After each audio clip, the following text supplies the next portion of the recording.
It's probably one of the most isolated places I've ever been. Ben Fogle But it was among the tents of Everest Base Camp that TV adventurer Ben Fogle met Special Forces hardman Ant Middleton, star of Channel 4's SAS, Who Dares Wins. Over the next 6 weeks the two men enjoyed an unlikely bromance as they participated in the same acclimation treks and climbs in preparation for their separate assaults on the world's highest peak. It's bizarre that I spent a great deal of time with Ant, who has become a friend now, says Fogle in an exclusive interview with the Daily Express, and we both had unique experiences. Like Fogle, the former sniper with the Special Boat Service, the Royal Navy's sister service to the SAS, was making a TV documentary about his ascent. It was Middleton who set off first for the summit. But with his oxygen running low he became separated from the rest of his team and they soon began to assume the worst. When word of Middleton's plight reached Fogle, huddling in a tent at Camp 4 at the foot of the so-called death zone at 8,000 meters, he was devastated. To see the tears on his team's faces was enough to bring me to tears, he says. He had been missing since the morning. Rumors were circulating that a Sherpa had been blown off the summit and things were looking bleak. Obviously his experience was pretty terrifying, certainly for those who thought he was dead for many hours.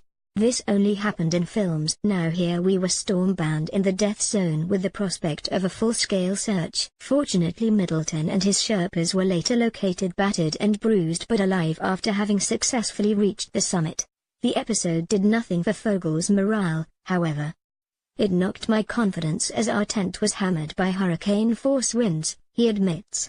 My sleeping bag froze but we weathered out the storm until the next day when we finally made our summit bid. From there we began the even steeper ascent up towards the south summit. Late at night we trekked up the 60-degree incline towards the famous balcony, as the Daily Express reported earlier this month. And this is when things went from bad to worse.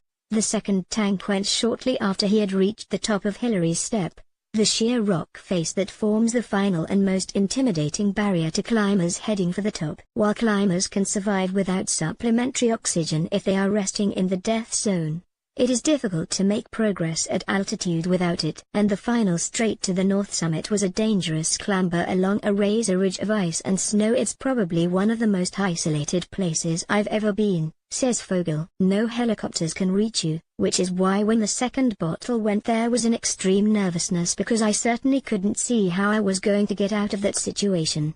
It was his team leader, the renowned British mountaineer Kenton Cool, a veteran of no fewer than 12 summits, who came to his rescue. With extraordinary selflessness he took off his own tank and mask and handed it to Fogle. The two men then made their way to the summit, Fogle with oxygen, Cool without. At the summit we were lucky enough to meet groups who'd been climbing from the north side, the Chinese side, and from our side, says Fogle. As Kenton had been up many times he knows pretty much everyone and there was a Sherpa there with a spare bottle, mask and regulator, which was an amazing stroke of luck because it's not usual for people to have spares.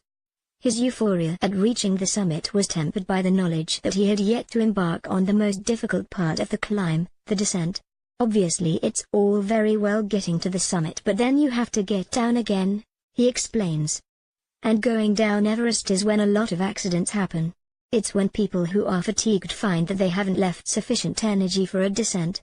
In this context he was unsure whether to call his wife Marina. I felt it might be slightly bad karma to call her given that I still had to get all the way down, but I'm glad I did because I wanted to share that moment with her.